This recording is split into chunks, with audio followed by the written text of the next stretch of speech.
All right, hello. So we have some awesome seniors here tonight, and I'm going to thank you in advance, just right now, from me. And I'm sure these parents are going to thank you guys at the end of the night too, but I really appreciate you guys spending your Wednesday evening here, especially with all your other commitments, so thank you very much. We are going to be asking them some questions about the college application process, and on your chairs or next to your chair, you'll see a list of their bios so you can know a little bit more about them and how they spent their time here at TAM. And then there's also some application timeline and tips. There's a handout for that too that you might just find useful. And you might look at it and say, oh my gosh, it's all on one side of one page. And the reason for that is because the whole point of tonight is to make the college application process demystified, to make it feel like you know what you're doing, where you're going, and how to approach the resources, and how to do it mindfully. Right, you guys learned all this, huh? How to do it mindfully? Yeah, totally. So I tried to simplify it for you. So hopefully you guys find that useful. The other thing you'll find are cards on some of the chairs too. So if you think of questions that you'd like to ask at the end, if you just write them on the cards and pass them forward, then I'll look through them at the end and we'll ask these kiddos some things. All right, so, yeah. We forgot to remind everybody that this event is being filmed tonight, just so you know in the audience, and it will be up on the TAM High website under Community and PTSA. All right, so getting started, I'm going to have the students introduce themselves, just your name and where you're headed next year and what your major will be. You want to start, Jillian? You can lean. You can take them out if you want. Yeah, whatever you want. My name is Jillian, and I'm going to UCLA next year, and I'm undecided, but will likely have a major in the humanities. Hi, my name is Orion Sue, and I will be attending the University of Michigan next year, and I'm thinking about athletic training or movement science. I'm Sadie Munter. I'm going to be attending Oberlin College in middle of nowhere, Ohio next year, and I'm currently undecided, undeclared. But ideally, I would like to double major in computer science and biology and minor in politics to be pre-med. Hi, my name is Jackson Gathard, and I'm going to Chapman University next year in Orange County, and I'll be majoring in business and minoring in photography or graphic design. My name is Kate Russell. I'll be attending University of Washington next year, and I'm going in undecided, but I'm the same as Jillian, probably humanity of some kind. My name is Tommy Searle. I'll be attending the University of Michigan next year with Orion. I'm in the College of Engineering. I don't know what type of engineering I'll be doing though. Thank you very much. So you guys have their bios in front of you, but I know that there's other information that you want to know about them, some really quick, easy answers. So we're actually going to start off with some rapid fire. Are you guys ready? Yeah? Okay. So we're just going to go through. I'm going to ask the question. You guys can go down the line and share the answer. Sound good? All right. So how many colleges did you apply to? I applied to about 17 colleges, depending how you look at it, but I did not fill out 17 applications. There's one UC application. I applied to 4 of those. So. Yeah, I applied to 9 schools, but it was 5 different application processes. I applied to 20 schools, and I can't tell you how many applications that was, but it was a lot. I applied to about 15 schools.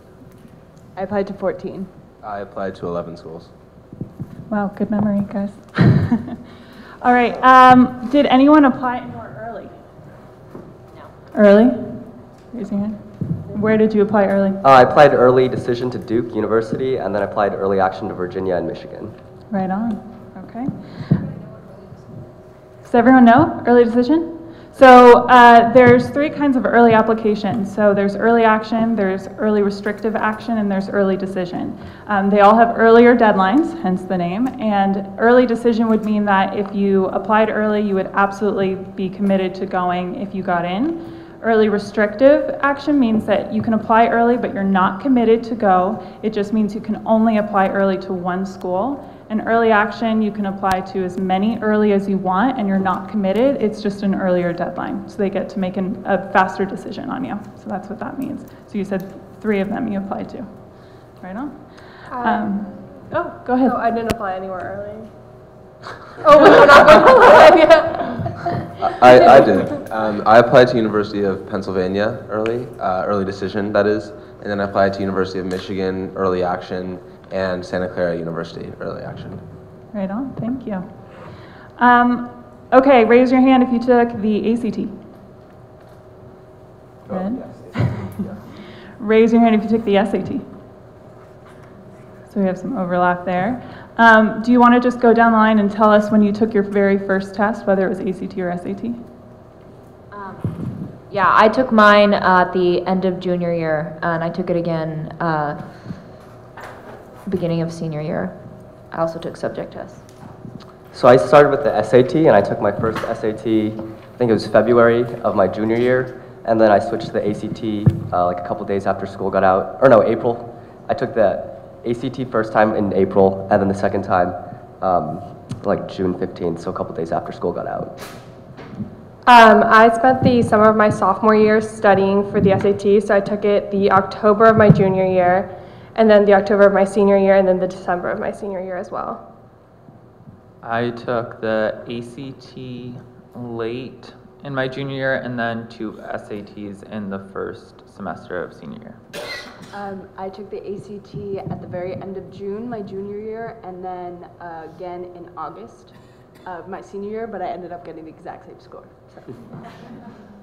I took it for the first time February of my junior year, and then for the second time September of this academic year. Thank you very much. All right, did any of you guys visit schools? Raise your hand. Wow. All right, do you guys want to go down the line? Let us know how many schools you visited. Well, I visited a few schools spring break of junior year, and I didn't apply to most of them. I visited maybe 4 or 5, and then I visited most of the schools that I did get into, like 5 in New York and a couple in California as well. So I toured the schools mostly my freshman and sophomore year because my brother was a junior at the time, so he was applying to colleges as well. And then, interestingly enough, actually, my family decided to tour the schools like once I'd gotten into them. So I toured University of Michigan and a couple of UCs after I'd been accepted. I toured 11 schools in 3 days during the spring break of my junior year. And then after I was accepted, I went and visited Emory down in Atlanta in 30 hours. And then I visited Oberlin in Ohio for 30 hours. And then I visited UC Irvine in Irvine, California for 30 hours as well. I only visited about 8 schools, and I think I ended up applying to 6 of them, and then I did a couple more visits after I had been accepted to other schools that I applied to. I visited 12 out of the 14 schools I applied to. My spring break of my junior year, I went and did the Southern California turnaround, and I looked at pretty much all the UCs, Cal Poly, and yeah. Yeah, I was really lucky to visit most of the schools that I ended up applying to. Some were really good for me to see because I actually ended up hating them and not applying, which was really good. It's good to know the schools that you don't like, so it's good to see a good variety of schools. That's something I definitely recommend. And then I also saw, I ended up seeing, after I got into some schools, I ended up re-touring University of Michigan and Northwestern, and those were the last 2 I toured. But so I toured before and after. And also, I was originally going to apply early decision to Tufts in Boston, but I'd never visited. And so the weekend before the deadline for the early decision, I flew up to Boston, and I ended up hating. Well, I didn't hate it. Okay, that's I liked it, but I didn't love it enough to apply early decision. So I'm really glad that I went and saw it, because if I had applied early decision and gotten in, I don't think I would have been as happy. I think that unless you're planning on applying somewhere early decision, it's not necessarily super necessary for you to go visit it necessarily, because you're gonna. I need to use necessary one more time, because you're gonna have a different perspective when you're actually admitted and a prospective student than when you're just a junior, kind of thinking about the school. Yeah. I think it's important to visit a small school and a large school and maybe a mid-sized school, and then that's all you really need, because then you can base what type of schools you apply to off of your experiences at those 3 that you visited. And one thing that I can definitely recommend about that is I have a friend who junior year, he knew he really wanted to apply to schools in California. He knew he really wanted to go to a California school. So he applied to like 90% California schools. And then this year, he actually decided he was very ready to leave. So he decided to go to a school in Boston. But definitely, it's basically a year from when you kind of like start the application process, start thinking about the schools your junior year. You're basically a year older your senior year. So like just consider a bunch of different options. You want to have options when you're deciding. So don't try and constrict what's available early in junior year. I would also recommend visiting the schools when school is in session, when there will be kids on campus, because you definitely get a really different vibe. I went to, I think, University of Washington, where I ended up going, but I went when there was a break, and so no one was on campus. So I got this vibe of like a small school, like not too many kids, and then I visited this past weekend when school was in session, and I was like shoulder to shoulder with all these people. So it's definitely very different, but I would highly recommend going when school is in session. I would definitely say that like you've worked so hard for the past 3 years, you owe it to yourself to give yourself like all the different options. Like Oberlin is like super tiny, and I always thought that I would go to big UC. So I'm really glad that I gave myself the option of everywhere from the University of Alabama to Oberlin. So I would definitely just say like keep an open mind, because you don't know where you're going to be and what you're going to be thinking a year from now. Thank you guys. I'm glad that you guys are volunteering advice. Continue to do that all night long. So the next question then is, when did you really start the application process? I really started the application process, I think, a few weeks into senior year. I don't recommend doing that. I opened the Common App, and that is when it started, when I actually, just started. I had my list on the Common App changing so much. This summer, do a lot of research about colleges, visit a few even if you're not interested in those specifically, just to get an idea of what you don't like about it and what you do. It's hard to get to know colleges as you're applying to them, so I recommend just getting to know them, what they're like, before you really start actually applying. Yeah, so I started my college applications about junior summer, started like drafting the personal statements and just kind of general statements that'd be like a typical college question, I guess, or supplement question. And then I probably started really like refining them and then rewriting them and stuff like that a couple weeks into the senior year.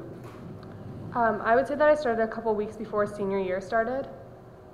I started drafting essays like midway through summer, but then like actually doing most of the work in like September, October, November until the deadlines. Yeah. I started, so actually my English class, our teacher had us do a college prompt for our very last essay for our final in the class, which was really helpful because he read through it and basically gave you a score, and I think I got a 2 out of 5 on it, and I was convinced it was the best application I've ever written. So that was really good going into the summer, like thinking, okay, that wasn't very good, maybe I should think of something else to write about. So I thought about ideas during the summer. I didn't write again, and then I started writing about the same time school started.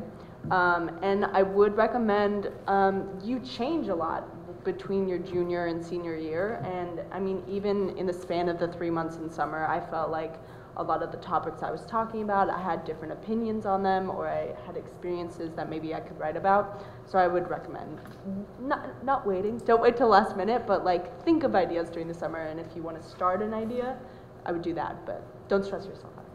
I was kind of similar to Kate. I kind of started brainstorming the summer of my junior year.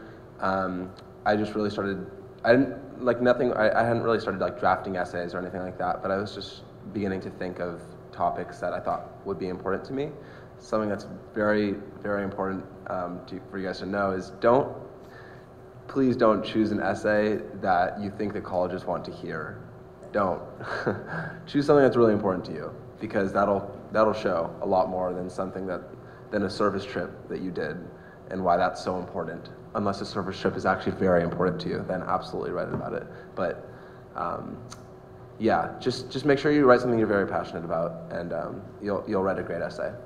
And I would also recommend for essays, find someone that you know that's like a family friend but not a parent that can read over your essay. Sorry, love you parents, but like, sure, your parents also, okay, my parents were really cool. They kind of stepped back and said, they were kind of the ones that were like, okay, maybe you should be writing it right now, but they weren't like on me about writing it, which was really helpful. But I would say have someone outside of your close immediate family read through your essay and just say what type of a vibe, like I keep saying vibe, what type of a person they see you as. Because that is basically what the college reps are going to be reading. They won't know you, they won't know what you look like, they won't know anything about you, so what do they get from you when they read your essay? Yeah, I agree. And like also, it doesn't, like, you can write about anything. I wrote an essay about Nicki Minaj. I wrote an essay about High School Musical. I wrote an essay about how I was only applying to a school because it was free, and that's actually the school I'm going to. So just like, don't restrict yourself to like, oh, I have to write about something like really sad or horrible. Like, no, you can write about just like literally anything, and it'll actually make you a more interesting applicant. So, Great advice. All right, so yes or no, are you attending the college you thought you'd be at the beginning of this year?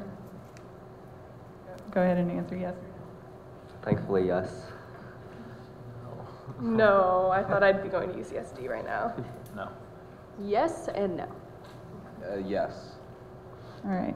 So that ends our rapid fire, and I think the great thing about just lining up questions like that are, I think, fairly easy to answer, is that I think you guys notice there's a lot of diversity here. People have started at different times, they've taken different tests, they've had different processes, and I think if there's anything, and I think you'd all, from what you've said, agree with me too, that you take away from tonight is that there's not an exact formula to doing this correctly. There's not an exact equation for how to get into certain colleges or how to get into any college. And as we keep asking you guys questions, from what I know about you, I know that some very unique stories are going to come out tonight, and I think that's where hopefully you guys can walk away accepting your process and your journey and however it happens, and knowing that it's going to be a little different from the way everyone else does it. So I think you guys would agree with me on that. Are you guys ready for some more open-ended questions now? Okay. So we can go down the line, but you know, if you want to pass and think about it, just go ahead and move on to the next person.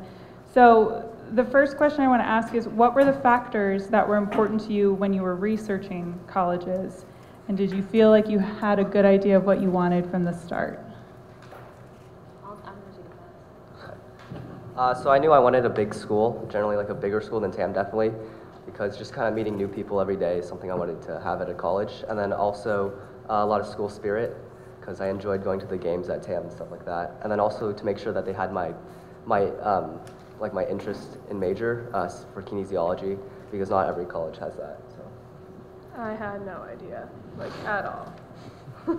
For me, it was really important to have both academic programs and art programs, because those are two things that, or well, like more art, that I'm passionate about.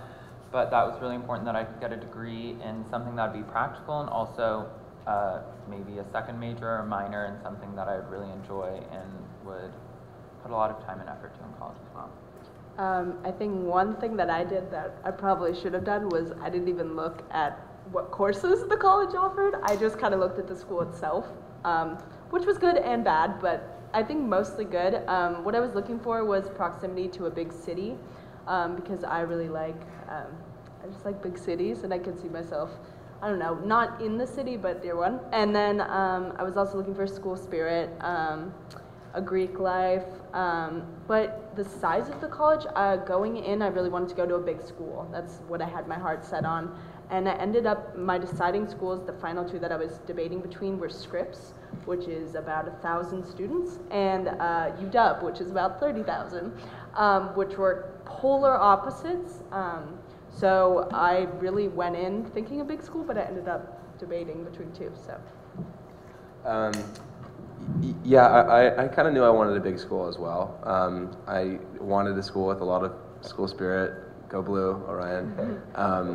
And I wanted a school that I knew I'd be able to, that had that kind of work hard, play hard mentality. I was looking for a school that was like, I would be able to have a lot of fun there, and I'd also be able to get a really strong degree and really good academics. So that was kind of it. I knew I kind of wanted to do Greek life as well. I was looking for schools with good engineering programs. Yeah, that was about it. Nice. Sadie, I'm gonna put the spotlight on you. I know eventually you figured out some things that were important to you, even though you didn't know at the beginning. Do you want to talk about that a little bit, figuring that out? Yeah, so I really thought that I would be going to a UC at this point, like my entire family, like everyone went to UCs, and so I thought that at this point I'd either be going to UCSD or UC Davis. So I actually only applied to a lot of schools because I Googled schools with no application fee and just like applied because it was free. And so I think that what really made me choose a small school, because I was basically deciding between UCSD and Oberlin and UCI and Oberlin and like Emory and Oberlin, was because at a small school you can get more, especially if you're going to be like pre-healthcare or like you want to go to graduate school, you can really get that personalized attention you need to be successful. So I think that really, I don't think that like at this point junior year I wasn't thinking about those things, and I couldn't really discover what I had wanted until now. So yeah. Thank you.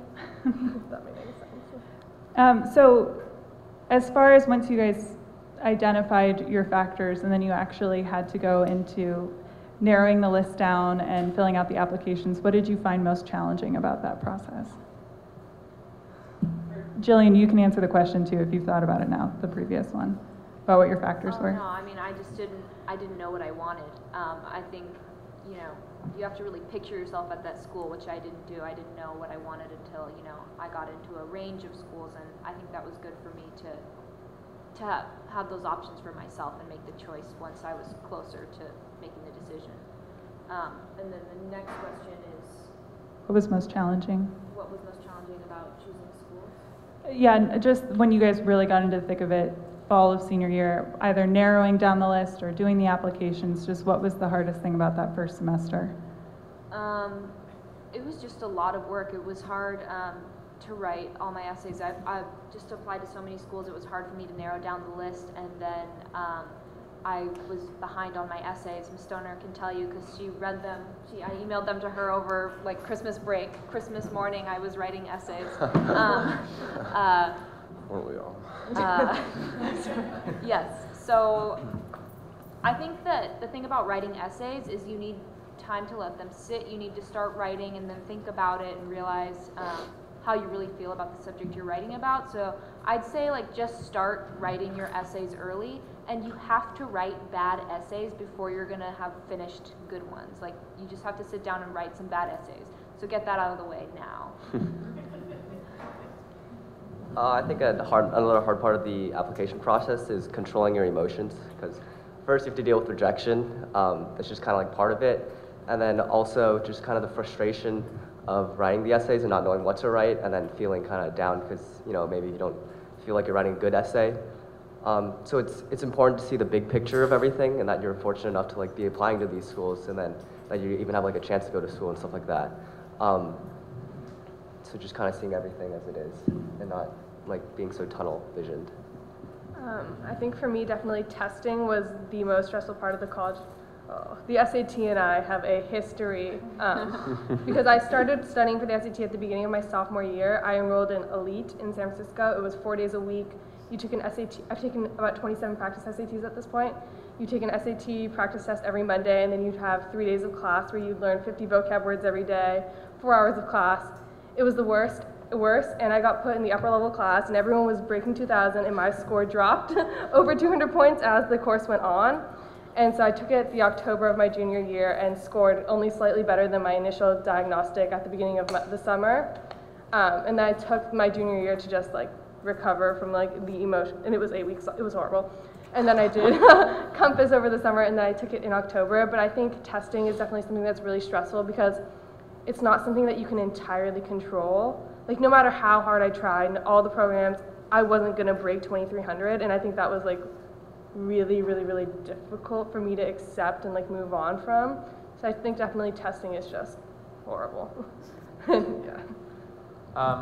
Also, testing just like sucks. I'm a horrible tester, so I knew that going in, which made it like make me more reluctant to like even start the process because I knew I wasn't going to get the results that I really wanted. But after I had accepted that, I kind of just went with it, got it over with, and then took my time to focus on the parts of the application that I knew I could like make my application stronger as a whole, so the essays and just like writing and that part of the whole like process.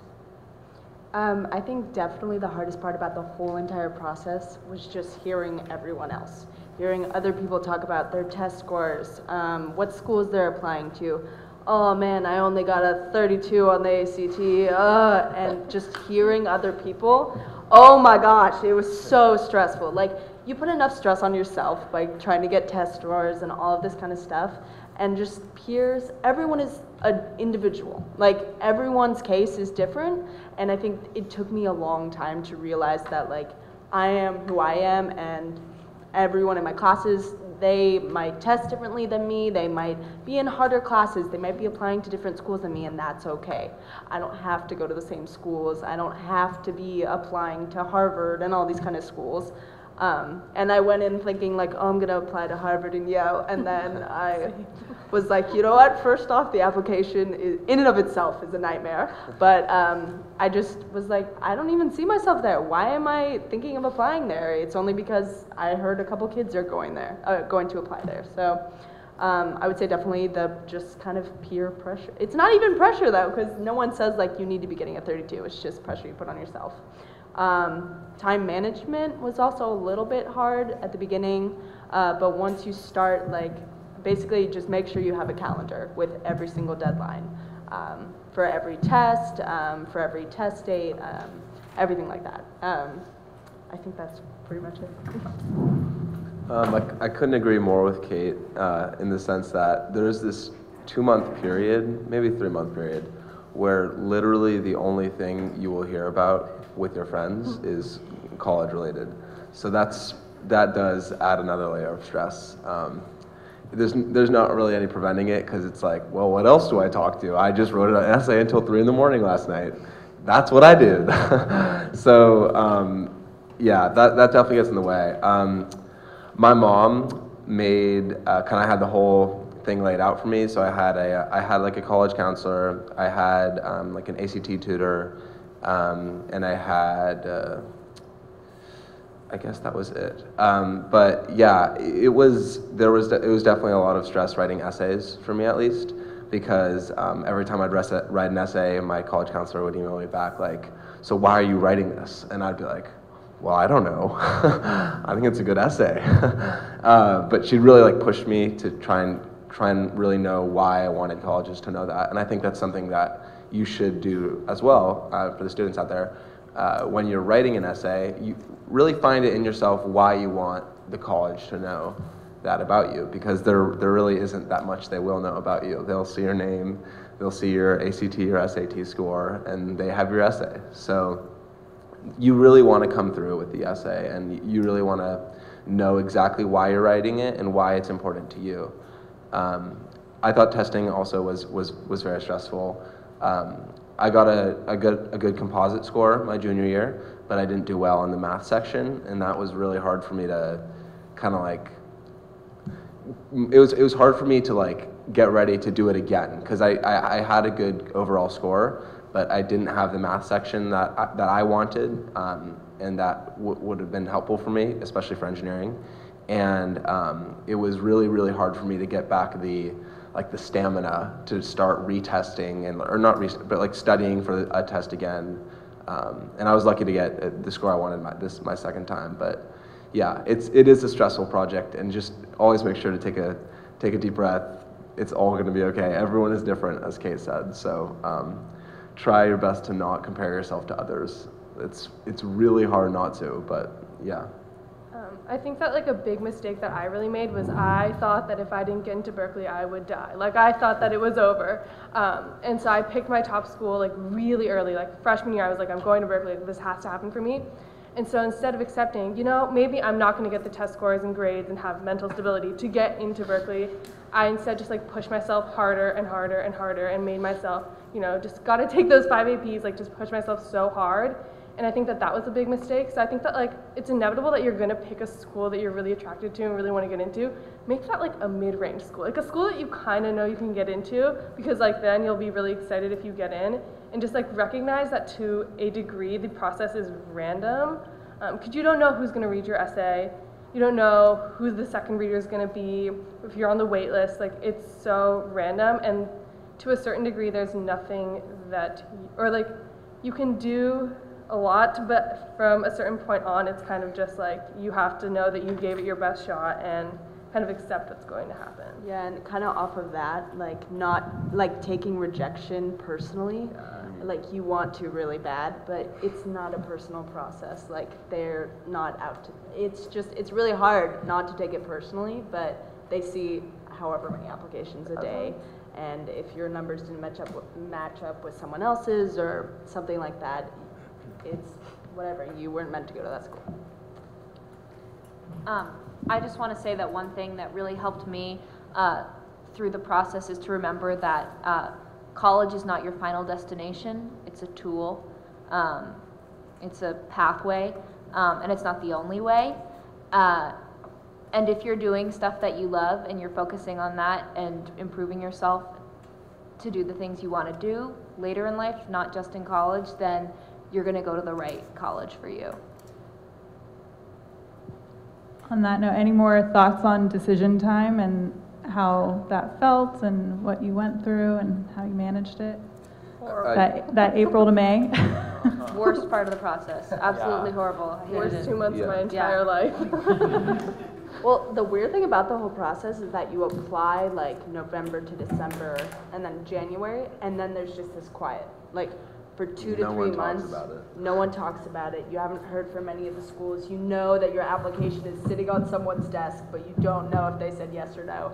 And it's just this silence. That's why you apply early action. Yeah. I wish I had applied early action, because then you can know, like, you can know if you got in or if you didn't, but it's just this wait that's just quiet, and you can like sense the calm before the storm. And, it was really stressful, but it all worked out fine. Oh, go ahead. Did anyone say anything? Okay, I no, was just mumbling to sorry. myself.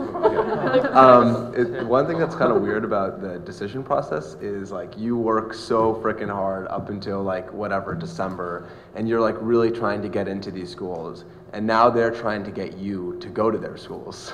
So it's kind of like this flipped process where now they're all trying to talk to you, and they're all trying to persuade you why they're the best school and everything.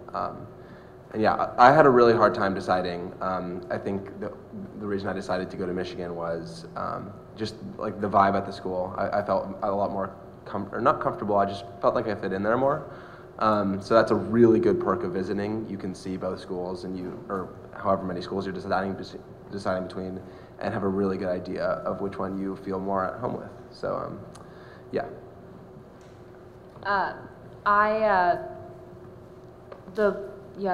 The decision process was the worst part of the process for me, and my top choice school was Barnard in New York, and I was waitlisted, and I was really upset about that. I applied to like 6 or 7 schools in New York City, and that is where I really, really wanted to be. And now I'm going to UCLA in California, where all my family lives. Visiting is very important. When I visited UCLA, I really liked it, and at this point, I'm still on the wait list at Barnard, but I think if I got in, I would still choose UCLA because you get so narrowed down in the process. You think, oh, I have to go to the school, I have to go to Barnard, that's the only place for me. But once you step back and look at the big picture, you don't have to go to any one school, so less pressure than you think it is. I totally agree with Jillian. I was waitlisted at like 5 schools. And UCSD was one of those schools, and I thought that if I got into UCSD, which I did on May 2nd, the day after, anyway, I thought that if I got into UCSD, I'd almost for sure go, but once I got into UCSD, I'd already committed to Oberlin, and I was really excited about Oberlin, and I didn't end up going. So I think that like once the decisions have come out, you just have to like push yourself to move on from the rejection and just really get excited about the schools that you were accepted to. Agreed. And that opens you up in the long haul of like, if you do get off the wait list, I think a lot of people will see the good in the schools that they did get into and like what parts of them that they really do like, which is kind of a refreshing process for me. I don't know about everyone else, but like it was nice to know that once I took a step back, I could really see that I could fit into a lot of schools that I applied to. Yeah, I got off 3 wait lists in the first week of May. Yeah, that was awesome. But yeah. Something I kind of wanted to add is like there's this kind of talk of prestige when everyone's deciding between schools, and a lot of this is something that was kind of stressful for me, is when your friends or people you kind of know tell you where you should go. It's kind of a weird thing. It's kind of like they know where you should end up, and prestige is definitely a big part of that. So if you're deciding between 2 schools and you have heard that one is more prestigious than the other, please do not consider that. Consider where you'll be happiest, because in the end, that's really what matters. Don't let people tell you that you should go to one school because it's a better school or like more of a brand name than the other school.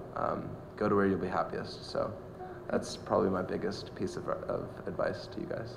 Yeah, I totally agree with Tommy. When I got into Emory, everyone was like, "Oh, go to Emory!" Like, yeah, go to Emory. But I think it's also really important to like think about where you can see yourself succeeding, because if I had gone to Emory, I would have been with a bunch of other people who were pre-med and wanted to go to medical school. So then there's that whole competitive factor that I'm not going to have at Oberlin, where everyone is studying like women's studies and theater. So I think that that's really important to consider, is that more prestigious schools are more prestigious for a reason. They're more prestigious because they're more competitive and more difficult. So. I just want to say that I read a lot about, you know, the factor of prestige when I was trying to make my decision, and a lot of studies showed that the difference in salary was very, very small. There wasn't really a difference if you went to a more prestigious or less prestigious school. It's really not something that you should be very worried about. It's what you do with the experience. Yeah. For sure. Yeah.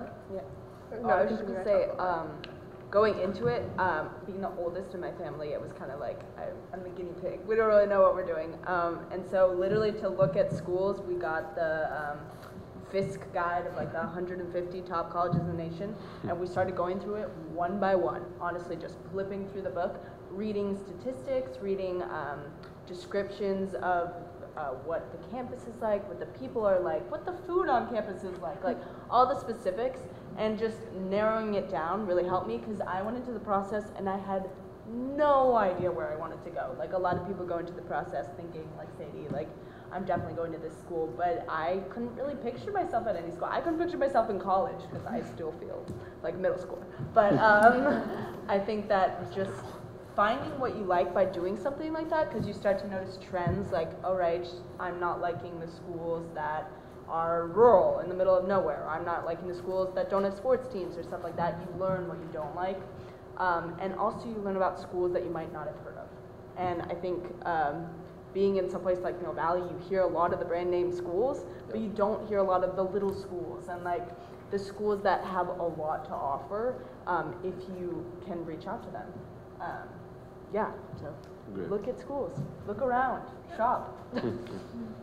So after all is said and done, do you guys feel like you made the right list back in September when you finalized it? Yeah. Is there any edits you would make now?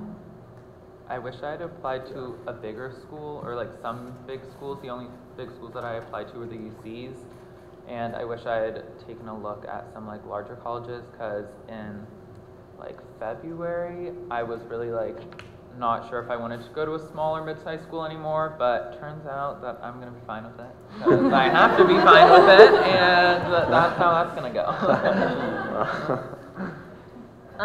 I just want to say I think I would have applied to more smaller liberal arts schools. I agree. Because I think I really value you know, a small community and getting you know, more attention. And I also would have paid more attention to financial aid, because a lot of schools I really liked that I got into, but I couldn't afford them, and I would have, you know, tailored my list to apply to schools that I knew would likely give me merit aid, or would, you know, meet your full FAFSA need. yeah, I applied to NYU. I got in. No aid though.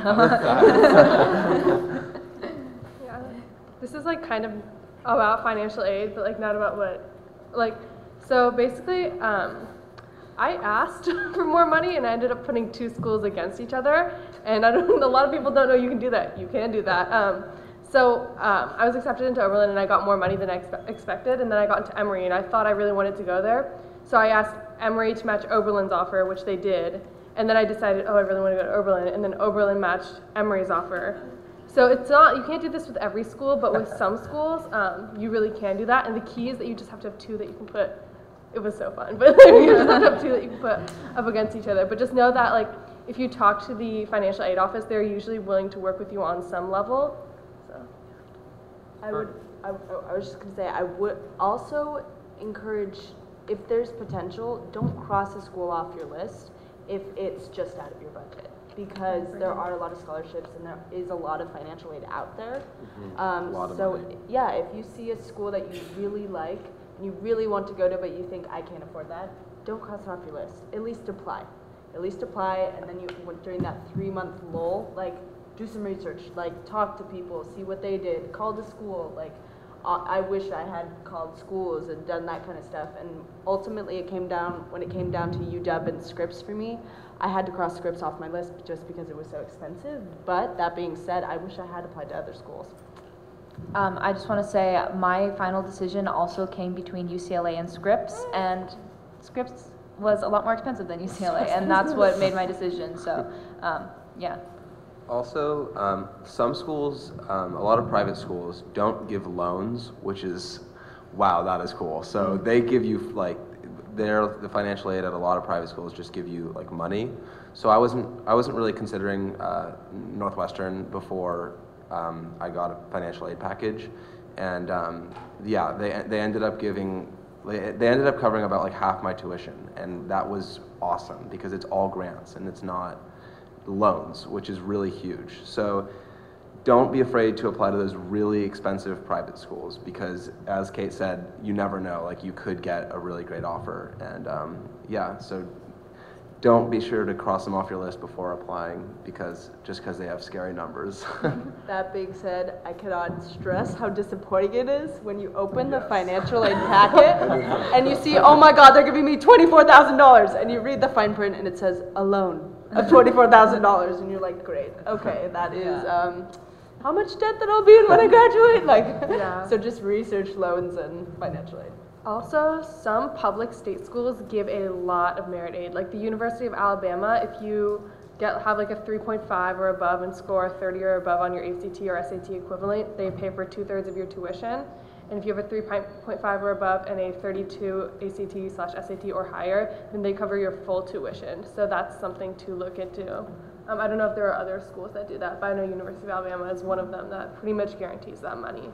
And Michigan too, if you like, there's a lot of for public schools as well. There's so many scholarships you can apply to. As soon as I think it's probably like more. I don't know if it's like necessarily when you get it. I applied for one at Michigan before I even got in, and there's like each school has tons of scholarships that you can apply to. Like, definitely look out for that. Like, after you've applied and you're kind of just in that like 3-month period of really not doing anything. Look, and I ended up getting like a good amount of money at Michigan, and it was great to get scholarship money from a public school. So always look out for scholarships or any sort of way that they can help with money, because college is really expensive. So look out for that. For me, the hardest part was probably the finances of college, and like when it came down to it, it was really tough to see that like my dream school is not going to be affordable because I was going to be in like $250,000 worth of debt, which is just like not really worth it. But then I kind of narrowed it down to 2 more. One was way more expensive, and I was really aggressive in the appeal process of like asking for more money. And I had my counselor write letters. I wrote multiple letters to them, and when we were in the area, I visited their financial aid office. And tried to talk to like financial aid reps. So that was like very stressful because I was doing everything I could and it still didn't work, and I had to wait until like hours before May 1st deadline. Like, I was refreshing my financial aid portal like hours before, and they just like had not given me more money.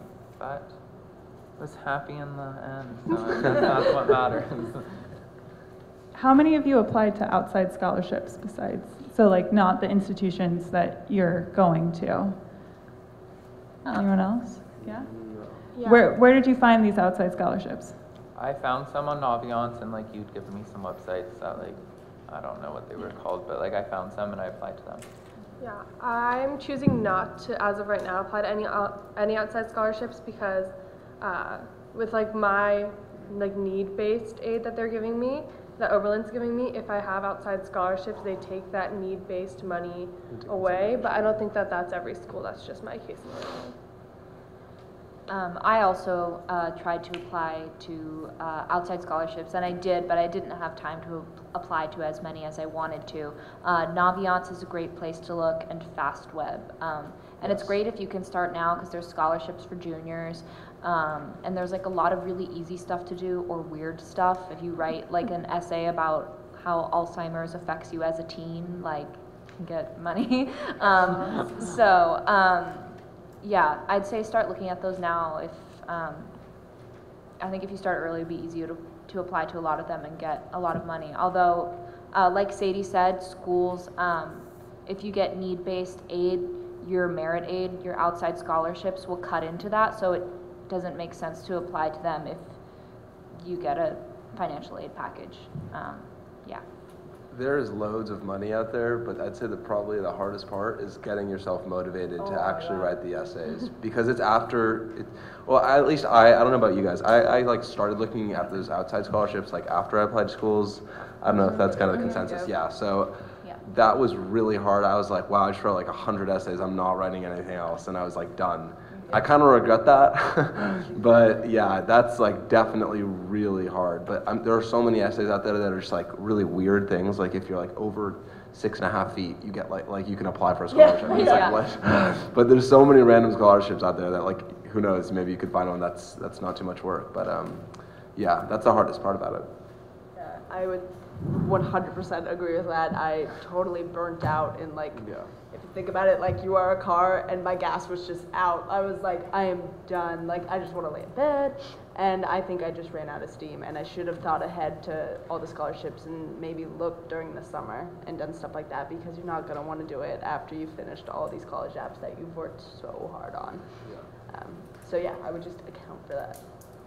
For me, some of the scholarships that I applied to were fairly easy because I tried to make them easy to apply to. Like I did not want to write another essay. It was not about that at all. So because I had like a pretty extensive photography portfolio, chose ones that would look at my art instead of my academics. And that was like a really smart thing that I did. Probably one of the best decisions I made in the college process because I just had to like drag files on a website and like submit it and then like got a check in the mail. So that was probably the best thing that I did in the college process. Also, once you're an admitted student, some schools will like reimburse part of your travel, which is like super cool. So yeah. Great. So this is a totally self-centered question, but how often did you guys use the College and Career Center? And what did you find most helpful?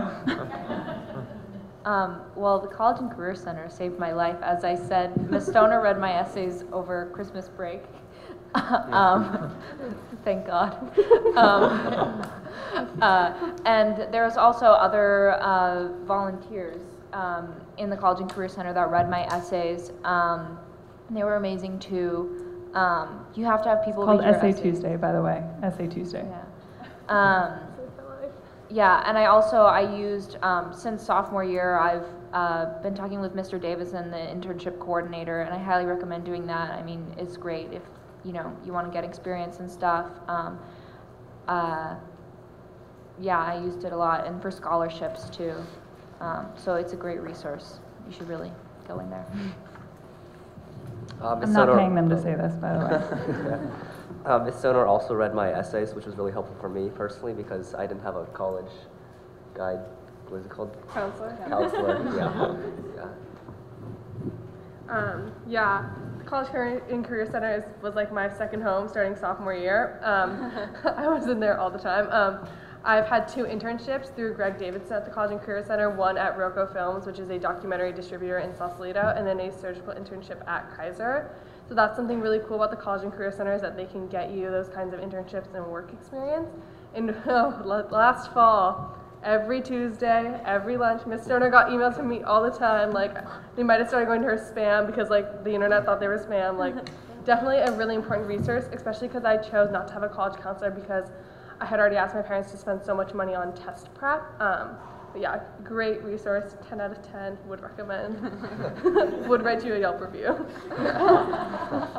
I feel like I use the College and Career Center a lot. I don't know in comparison to other kids, but like it was really helpful just to bounce ideas off Miss Stoner and also like the previous Leslie Roberts. Leslie Roberts. She wasn't as good, but like, that's okay. So it was really helpful to really just have a conversation about my essays before I sat down and write them, because I was pretty confident, like, once I got, like, sat down and started writing them that they would be fine, but like, the ideas were good to filter through. I did not use the College and Career Center, not intentionally, and I really regret not doing it. I totally blanked. I mean, if you don't set aside time for it specifically, I hadn't gone to this student panel last year. I'm sure if I would have gone. But I just honestly didn't know all the things that the College and Career Center has to offer. And now in the last month of my senior year, I am learning. And yes, I highly regret it. And I would definitely go and take a look and see. I would definitely have had Ms. Stoner look at my essays, just ask questions, because especially, as I said before, being the first kid to go through it, I was totally figuring it out as I went. And so just having someone that was, her job was literally an expert in this, would really have helped. I utilized the College and Career Center to go to those meetings that Ms. Stoner put together every, basically she sends out an email saying, oh, this person that works in an engineering field is coming in for lunch on next Tuesday. And I'll be like, ooh, that's kind of cool. So I went in there a lot. I'm not really sure exactly what I'm doing really. So that was really, really cool to go meet a bunch of professionals like right there in the College and Career Center. And yeah, I went at least like once a month, and it was super fun. And I got to meet a lot of cool people, and I was really grateful for that opportunity. Yeah. Did you guys have any memorable experiences with college reps? Did you guys go to college rep visits in the fall? Did any stand out to you, or any good questions you got good answers for that helped you make your choice? No, go ahead. Wait, college what? The college rep visits in the fall when the colleges come. Yeah. Oh. I know, it was so long ago. The college rep visits. Got it. That was prep. I thought you said prep too. Yeah. My parents really wanted me to apply to this one school because they heard that they give you like crap loads of money. And I went and met the guy. 1, I hated him, and 2, the school sounded terrible. And 5 minutes in, I was not applying to that school anymore. So it's kind of a waste of a lunch, but like I didn't waste my time and money applying there. So that's good. I went to the Tulane meeting, and like I got a phone call in the middle. I dropped my bags. I realized I had to be somewhere in like 3 minutes. Dropped my I did not apply to Tulane, like ran away. Like everyone saw me. So yeah, that was memorable. One thing I did not realize about these rep visits, I probably went to about 3, was that those reps are the ones that read your essays for whatever area you're in, which I learned probably halfway through one, and I was like, oh my God. So if you make yourself known to that person, like reach out to them. If you go to that meeting, send them a follow-up email saying like, hi, my name is blah, blah, blah. You might not remember me, but I was there. I really appreciate you coming. Like, ask some questions. And ask kind of specific questions. So when they see you on the application, they're like, oh, this is the girl that asked about, like, I don't know, is there a jacuzzi on campus? Like, just be memorable, but also, like, reach out, because these people, like, you want them to know you. Yeah, I think you get a good vibe of the school actually through these reps. Like, I went to the NYU one.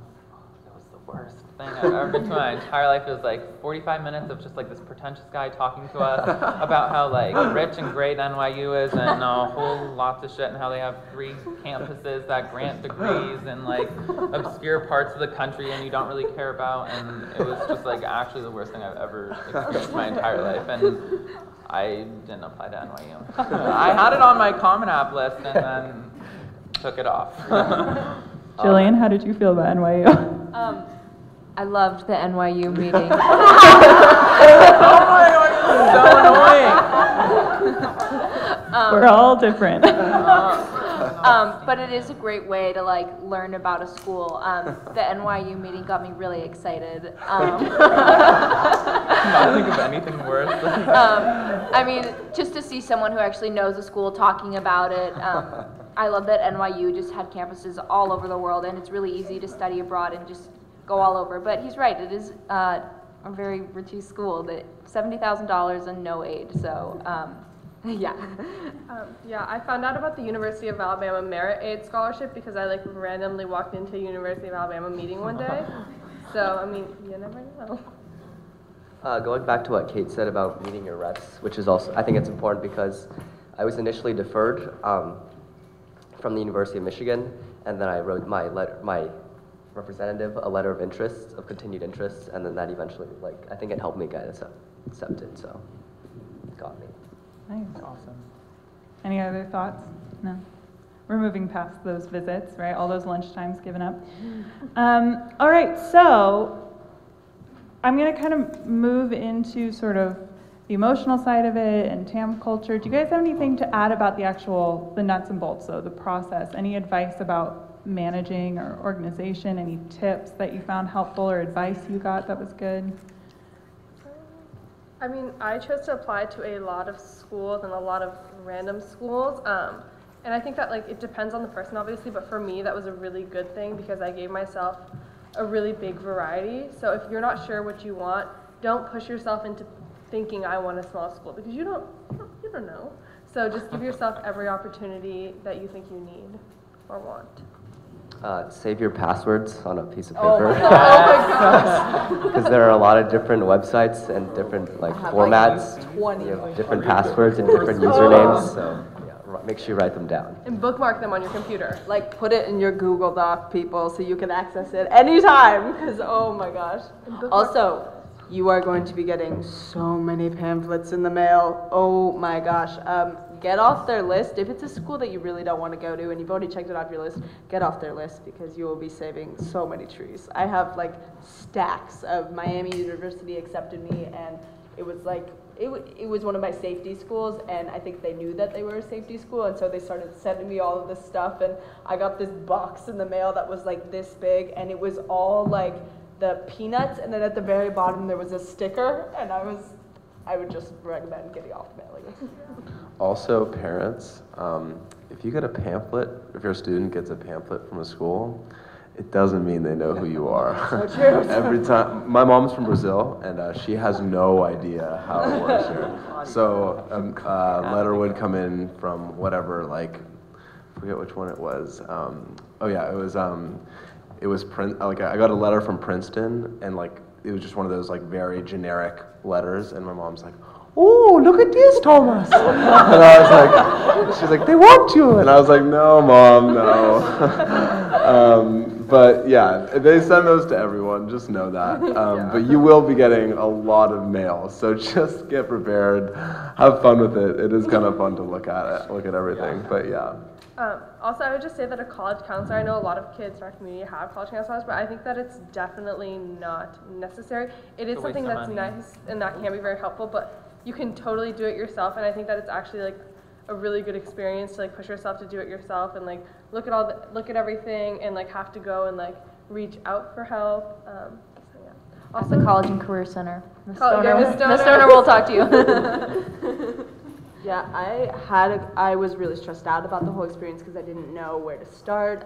Do I start looking at schools first? Do I start looking at essays first? All that kind of stuff.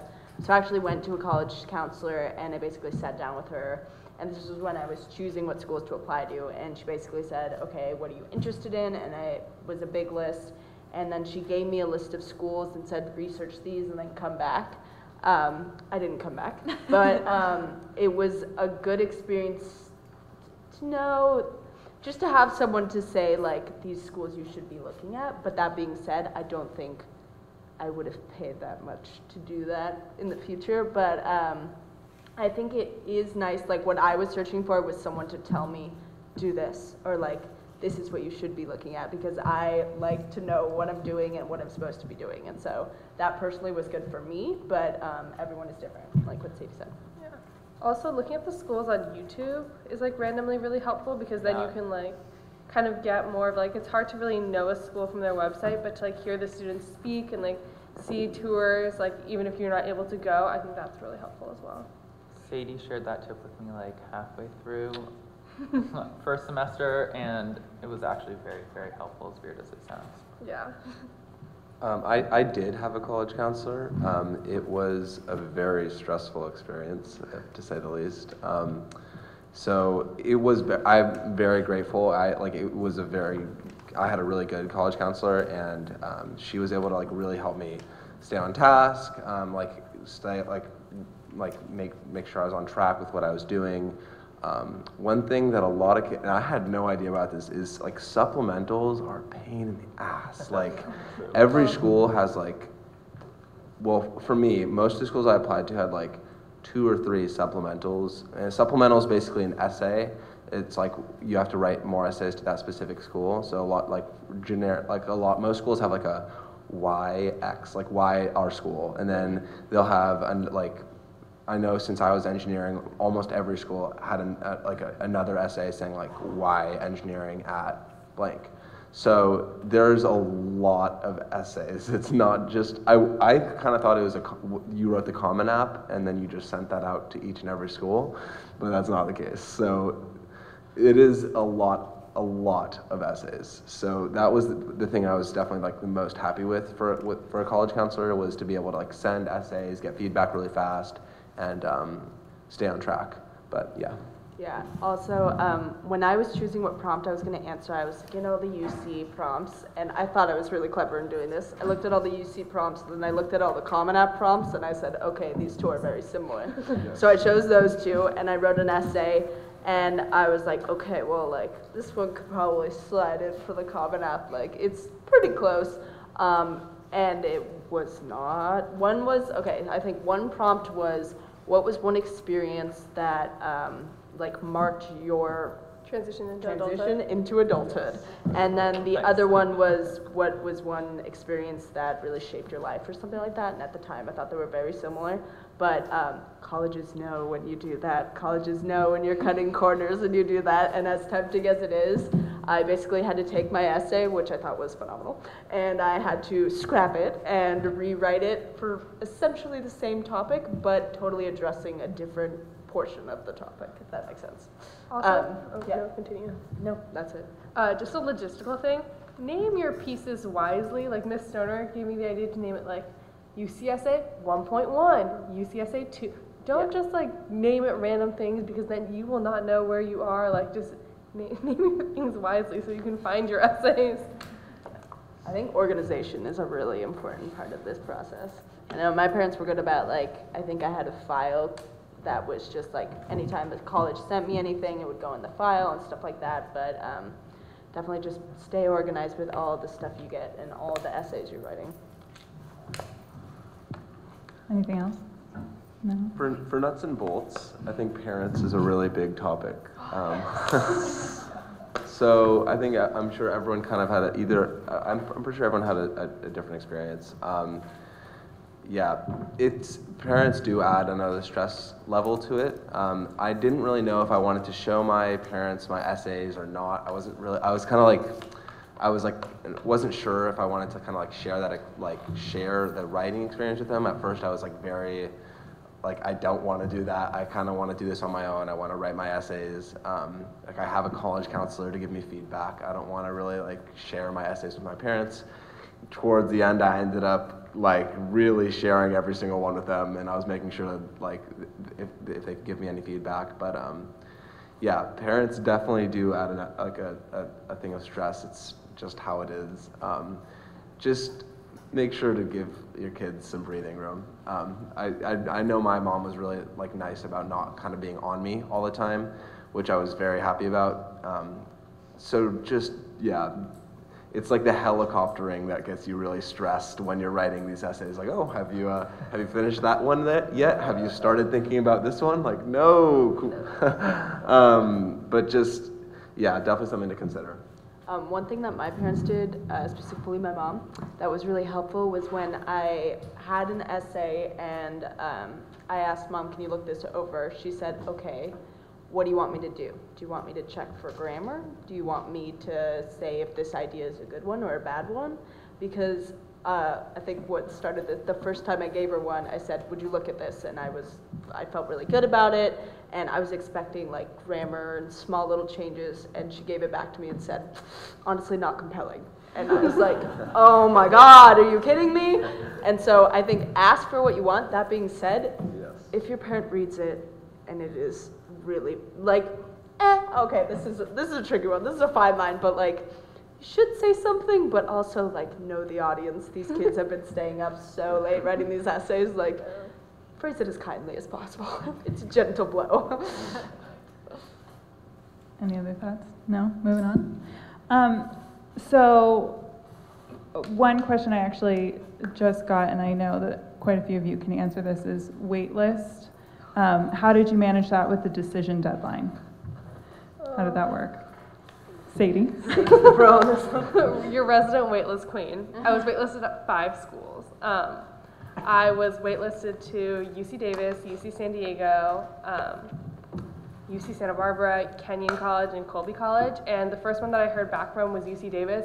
And I was like pretty much expecting to get in a lot of ways because my numbers were on. And I got waitlisted. I fell apart, like totally in like the parking lot of my work, like sobbing, like freaking out. I think that for me, I didn't really consider waitlists. Like Ms. Stoner told me that, like, you know, just like you'll think about it when you get there because you don't know that you're gonna get off the waitlist. So I really made my decision independent from my waitlists, and then once they started rolling in, I kind of took them as they came. But waitlists are rough. Like really, really, really rough. Yeah. It also kind of sucks because kind of the message you get when you're waitlisted is like, we like you, but there were people that we liked better, so we're waiting to see what the options are, which is kind of like, ouch. Like, but I was waitlisted at a couple schools. I was waitlisted at UC Santa Barbara, and ultimately I took myself off the waiting list because I realized I really do like UC Santa Barbara. But I don't know if I see myself there, and I know that there's people that would really, really want to go to the school, and so I don't want to take up a spot on the list for a school that I don't have my heart set on.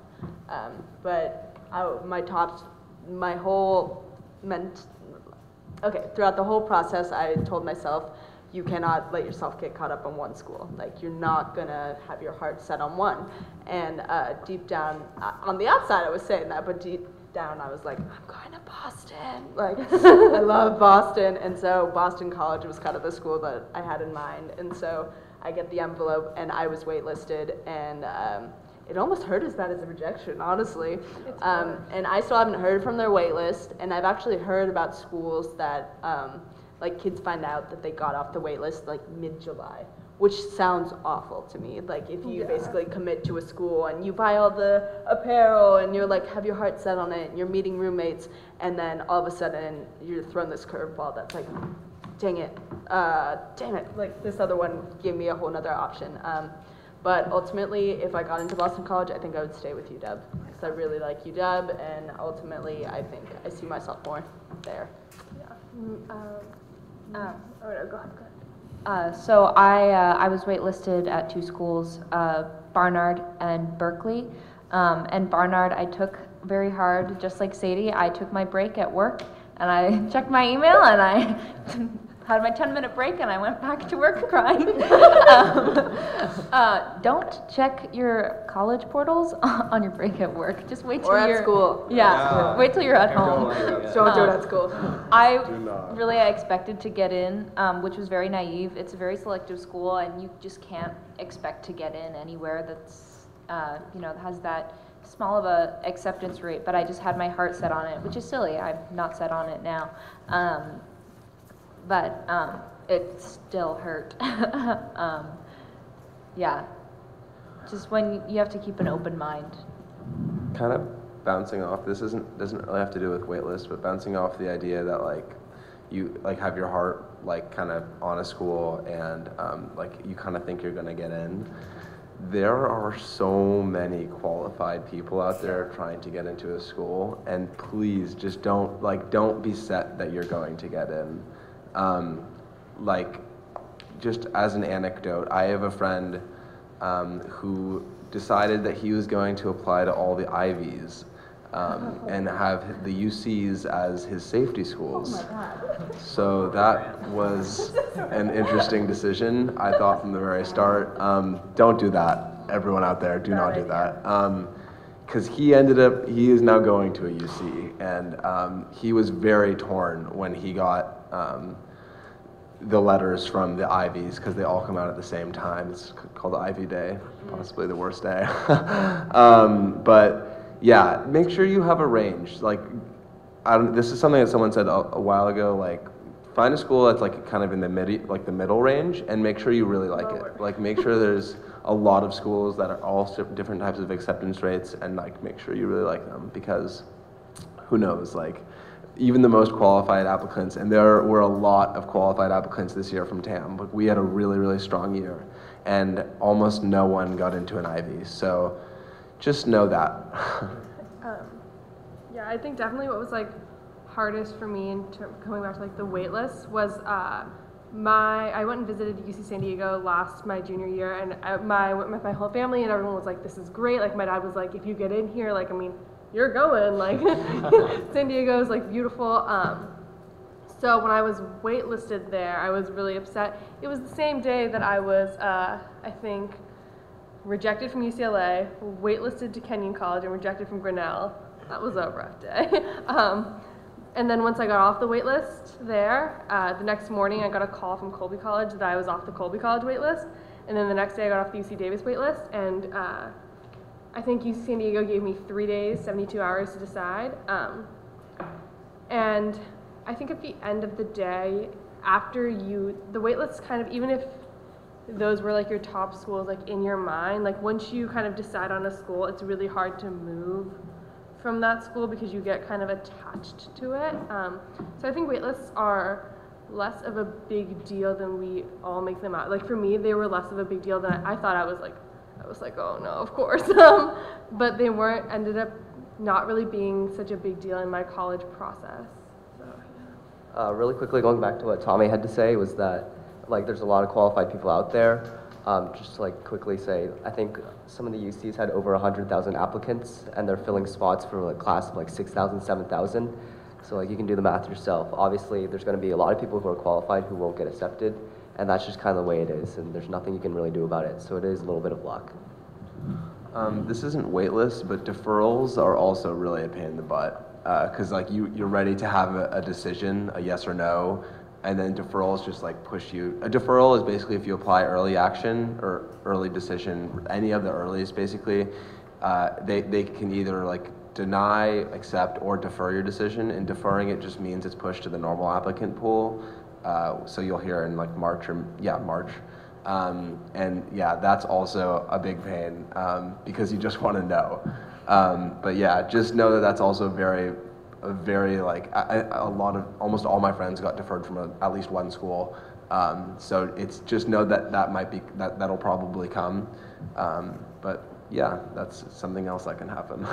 Yeah, I think the one piece of wisdom I came away with from my meeting with the college counselor was apply to about 25% safeties, about 50% ones that you're pretty sure that you can get in, that you would like, and about 25% reaches. And make sure that when you're looking at a school, you know if it's a reach or if it's easily attainable. And for me, I didn't know how to gauge if I would be able to get into one, and I had my college counselor basically say, because I needed someone to say, like, is this a reach for me or something like that, and that really helped. So just, yeah, give yourself a lot of options. Don't apply to all reaches, and don't apply to all safeties. Have a good balance. So a little bit of technical information on that too. As far as wait lists go, and I know Sadie and I had this conversation, all of the colleges, whenever they put someone on the wait list, the UCs just said this at the last conference I went to, they encourage you to commit to another school by May 1st. So you're not supposed to wait past May 1st for a school that you're on the wait list for. So that's knowing that if you decide to stay on the wait list and then change your mind after you've committed, that you're forfeiting your deposit that you put on. So that's kind of the technical know-how on that. And then I was going to say something else. What were you just talking about, Kate? I was talking about what percentage, like safety. Oh yeah, so the other thing too, so I have some information on this tips and the timeline thing, but also on the website there's a lot of information on how to sort schools. We'll use Naviance, we'll use College Board, we use GPA and test scores, so that's kind of the easy, like I've done this with most of you who came to me, we did a quick sort just with test scores and GPA. But the other way, and I don't know if you guys can kind of talk about this at all either, but the other way to sort is also, you can get this from college reps, I think, is whether you fit the student profile. So I have a distinct memory of actually the Pitzer rep talking about how, did any of you guys go to Pitzer, the visit? No. But talking about how involved their students are on campus and saying that that's something that they were really looking for in the application process. And so that's another way that you can kind of figure out fit, is if you match that culture and that student body, which I'm sure you guys felt when you went on campus, even if you didn't have it in hard writing. Yeah. Does anyone have any, you don't have to, but if you have anything to add to that, you're welcome to. Kind of on that, my extracurriculars were by far the strongest part of my application. And UCs, although they consider extracurriculars, they are more focused on grades and test scores. So I got into some liberal arts colleges that, like, statistically based on my SAT score, I was more in like the 25% like quartile for, because of my extracurriculars. And I think that a lot of, this is a kind of a gross overstatement, but a lot of liberal arts colleges tend to consider extracurriculars more, and yeah. So that's another way. And so College Board, the website, they have a search feature called Big Future where they actually have a list of what's important to the schools. And it does like what's very important, and what's considered. And that's actually a really good way. Extracurriculars will be listed high if it's something that's important to them. So that's another resource that you guys can take a look at. I'm going to stick with nuts and bolts right now. This is another good question, is about personal statements and essays. How did you dig deep enough to find some truth? Because you guys have all talked about really telling the truth and finding something that's important to you. Can you guys say anything? Because that's hard to do, especially at your age. And I have had conversations with a couple of you guys about that. What was the breakthrough? How did you finally get through the truth? I picked the thing that I think transformed me the most in high school. So I looked at like my 4 years, or like 3.5 at that point. And like what I think had changed me the most was that like athletics, was that like art, was that academics, was that some program I did outside of school, and then I really like honed in on one of those things that I thought like had the most impact on me and who I was as a person and who I had become as a person, and then kind of picked my essay and wrote on about like that kind of transformation, I guess.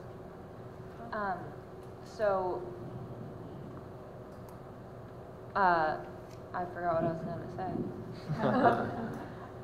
I can step in, if that's okay, Julian.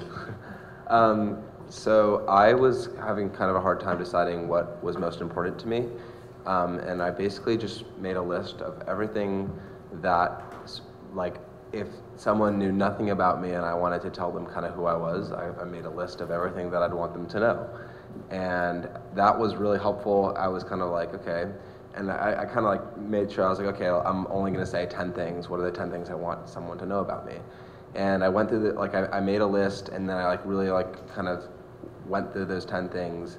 And I ended up choosing something that was very specific to me. And that was something that really just like, I was very happy to write about. Essays are stressful in themselves. So make sure you have an essay topic that you kind of actually enjoy writing, as hard as it can be. I ended up writing my essay about, I work at I don't know if you read this on the bios, I work at this place called the Code Club. I teach young kids how to code. And I've been working with this girl for about a year. And I ended up writing mine about this girl and kind of empowering women coders. So that was a very specific and very specific to me sort of thing, but it was something that I was really happy about. I ended up sharing this essay with that girl, her name's Sophia, and she really liked it. But yeah, just find something that you're happy writing about and that you have fun with, because make sure you have fun writing your essay, or that you can have the most fun possible, that is writing an essay for college, but yeah. Yeah, and I would also go off of that. If you've gone through something that's a lot different or that's very individual for you, it doesn't necessarily mean that you can write a really great essay about it. I had back surgery in 7th grade, and I thought, great. Like, during the surgery, my parents were making these jokes. They were like, well, one of the ups of having the surgery is now you have a topic for your essays. And it got essay time, and I sat down to write, and I just couldn't. I got about 2 paragraphs in, and I was out of ideas. And so things that might seem like great essay topics might not. And I actually ended up, as cliche as it sounds, I actually ended up writing about a volunteering thing I did this summer. I wrote about my family and I went to Rwanda, and we worked at a boys' orphanage. And it wasn't so much about the work that I talked about, but I talked about the cultural differences and a lot about like just what it was like to experience a different culture and all these different people. And so pretty much it's essential to be individual. Make sure that no one else can write the same essay that you're writing. But that being said, as I said before, like just because you went through something doesn't mean that you can write about it. So just start writing and see if you have enough stamina to make it through a whole essay. I remembered what I was going to say. So first I want to emphasize you have to write bad essays. Like Kate's bad essay about her back surgery. I wrote bad essays. You have to choose a topic and start writing it, because a lot of times you discover as you write. Totally. And it goes in different directions, and you write a bad essay and then you take bits from that, and yeah, you just have to keep writing and discovering as you go, and let the essay sit and then come back to it, and it'll make more sense. You'll have new ideas. For me, the Common App essay, I knew immediately what I was going to write about. I used the open-ended prompt, just tell your story, and I wrote about David Bowie. I'm a huge David Bowie fan, and that's what I wrote about, because I know that's the thing that people know me for, and that's what's unique about me, even though it's not like impressive achievement. That's just who I am, and that's what you have to find out about yourself. Even if it's not as obvious to you, you have to dig a little deeper and write more bad essays. I did the opposite of what Tommy did. I kind of wrote about something that made me really miserable, and I actually didn't really want to write about it. I wrote about Japanese school. So ever since, I think for 9 years, I went to Saturday school, and like I'm fluent in Japanese, and like that's been a really big part of my life. But I didn't want to write about that because I just hated Japanese school, horrible experience. I was just super afraid that I would come across like really salty. So I wrote a lot of bad essays where I just didn't talk about Japanese school and talked about something else.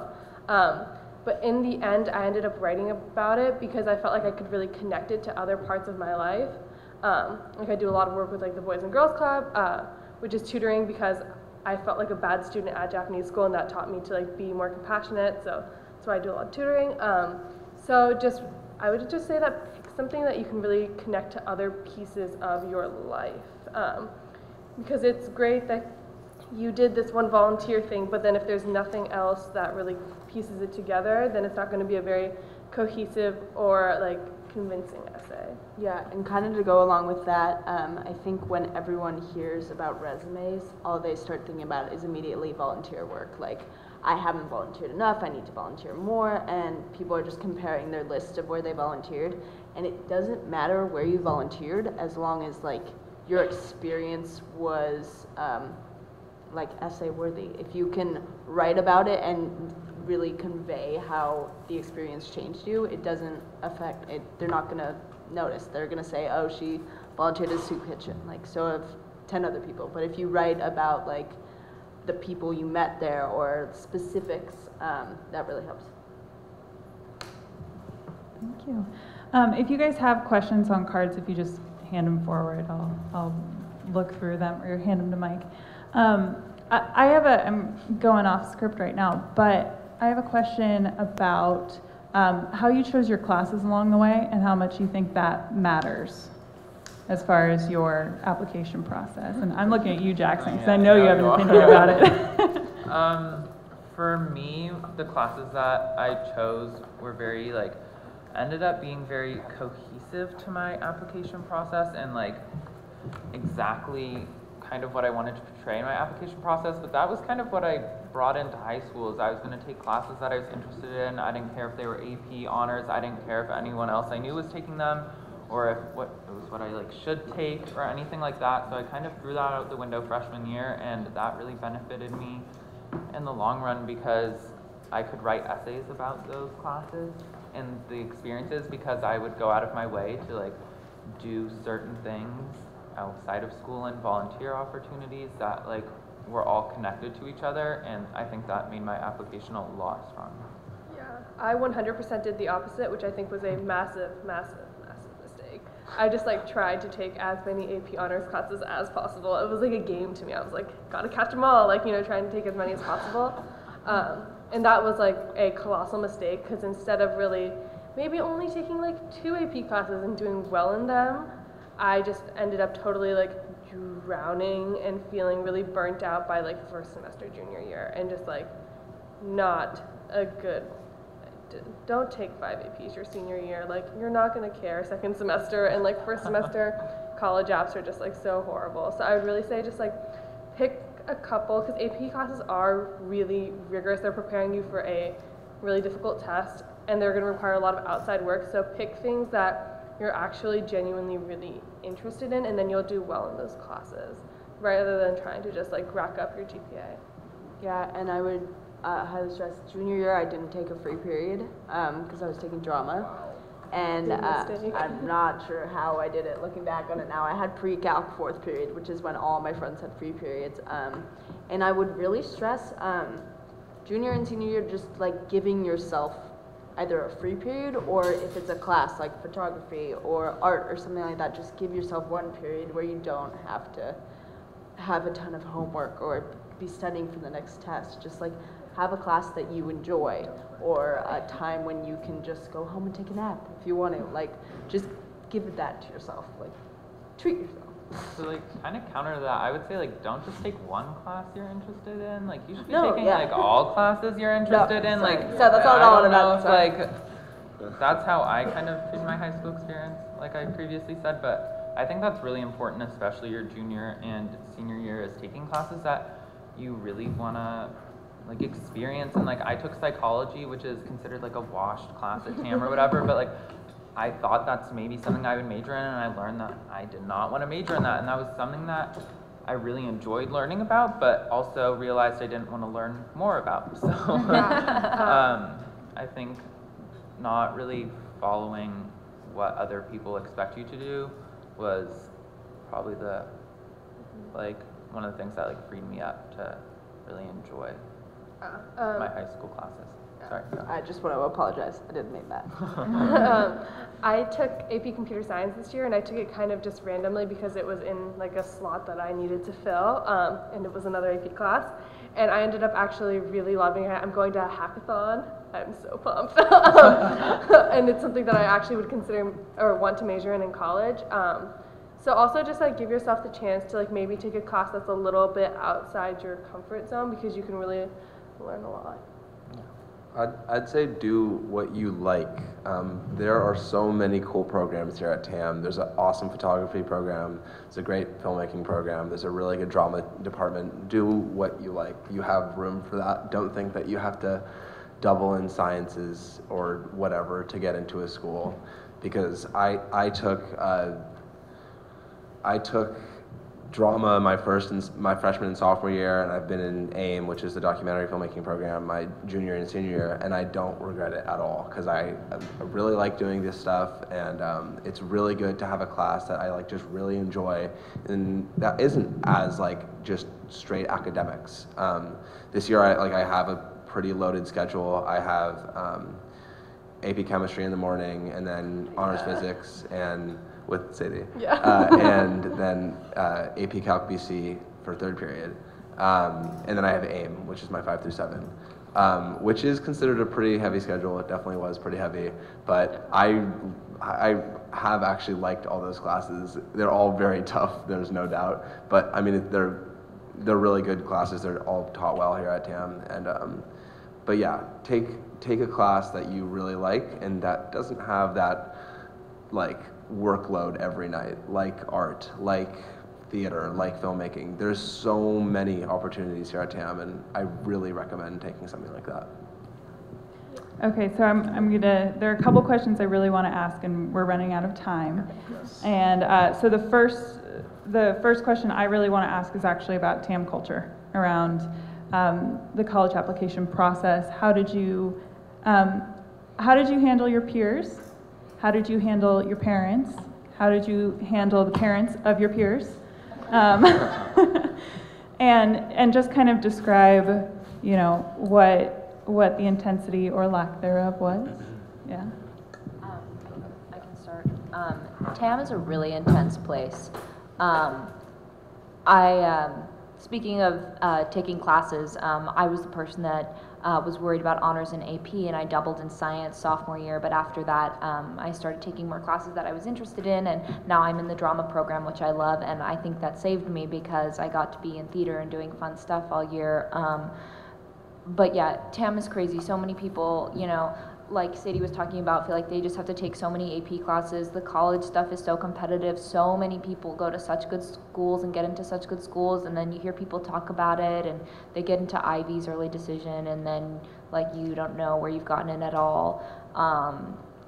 And it's very stressful. I think senior year is very difficult because there's this kind of I don't know how to say this, like relabeling of people once they get into colleges, and you find out where they go to college, and there's like a new hierarchy. It's weird. And I think it's important not to put so much pressure on where you get into school and the prestige like we were talking about earlier.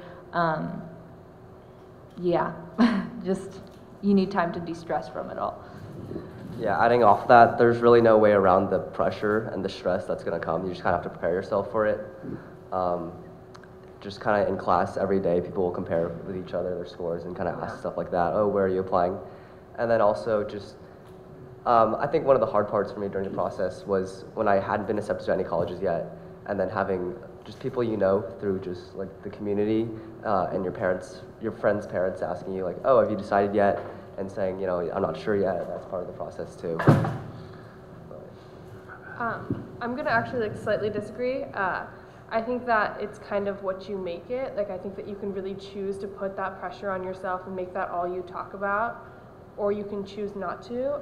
I think that TAM is a more intense place compared to other places, but also if you look at like Lowell in the city or like Redwood, we aren't quite as intense. And I think that there's actually like, if you get into school, people are actually like really happy for you. Like no one's ever been like, oh, that's it. Like, you know what I mean? So I think that if you choose to surround yourself with people who are like me, and like that's all they want to talk about, and they've been thinking about it since like freshman year, then you can put yourself in kind of a toxic mindset, or you can choose to like not. It's like your own. Like Hannah Montana said, life's what you make it. It's just like not fun. These 2 years are just like honestly made me hate Marin and like specifically Mill Valley, and like I hate to say that because it's where I grew up, and like I'm so privileged to have grown up here, but it really made me reconsider like what people value and like what people's incentives are in our community. And I think just to have that like going in, like I don't know. Do you have any suggestions for us to Yeah, make it better? I mean like I personally removed myself from a lot of that, like on purpose. I really like took a step back and like made sure I wasn't talking with my friends too much about it. Like obviously I want to know my close friends where they're applying and like what their plans are for the future, because I like care about what they're doing in the future, but like it wasn't a sole conversation about like with me and my everyday classmates. Like me and Sadie are pretty close, and so talking about college, we would talk about like problems in our community and like how we could fix them, or like different ways to just like pass the time, I guess. Like it's the first thing that comes to mind, but you should not stress it, and you're thinking about it enough alone that you should not really take other people's opinions into consideration. It's a very personal process. Yeah, going into the process, I knew how much I would be affected by just hearing other people's experience and stuff like that, so I went into it knowing that. And I decided from the get-go I wasn't going to tell anyone where I was applying. I wasn't going to talk about my test scores. And with friends, I would avoid the topic of college altogether, just because you get enough of that from parents and at every single family affair of where are you going to college, where are you applying? Like, you get that enough everywhere else in every other aspect of your life. And so I did it. The whole year I didn't share my scores, where I was applying, until I started hearing back from schools. And there were pros and cons to it. It was very hard, and it almost felt rude of me at some points, because people would ask me like, oh, are you applying? And I would have to be like, yeah, I'm not really talking about it, which sounds rude, but ultimately I think it was really good for me. And my test score wise, like, I just remember specifically a time, my group of friends comes from all walks of life, and we were all just sitting around talking, and one of the girls was like, yeah, my what was it, like my baseline score, like the very first ACT I took, I got a 25, which is just ridiculous, and then I retook it and I got up to a 30. And I looked over at my other friend, and she was sitting there like obviously super upset. And later I learned that like a 25 is the score she's going for, like that's the score that she really wanted. And it's just stuff like that you don't see it coming, and you don't, at the time you don't think of it, but you can really hurt someone's feelings. And that's what sucks about this process, is it's so easy to hurt people's feelings or just get offended yourself. So I tried to remove myself from that. But I obviously was not perfect. I definitely went through a lot of, there were parts of me that were very jealous, but not very jealous, but there were obviously parts of me that were wondering, like, why didn't I get into this school and this person get in? But there's always going to be that there. But whatever works for you. Just know your boundaries, know yourself. Know if you're going to be comparing yourself to others. Know if the group of friends you surround yourself with will be talking about it, stuff like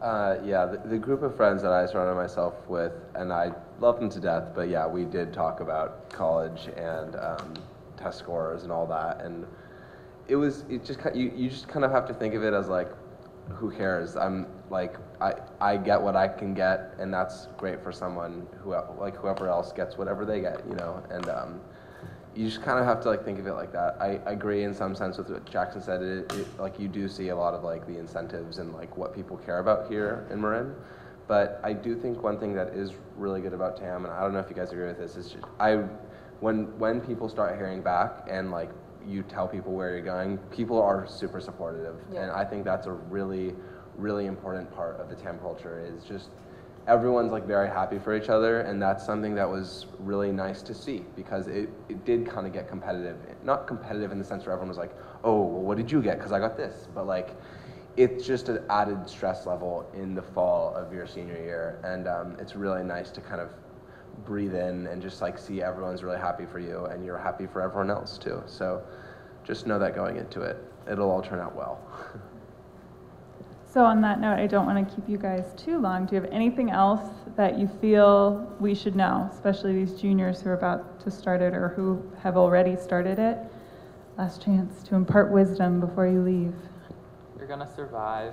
Honestly, Yeah. like, Yes. not If I survived, everyone will survive. Like, I was a wreck. Like, yeah.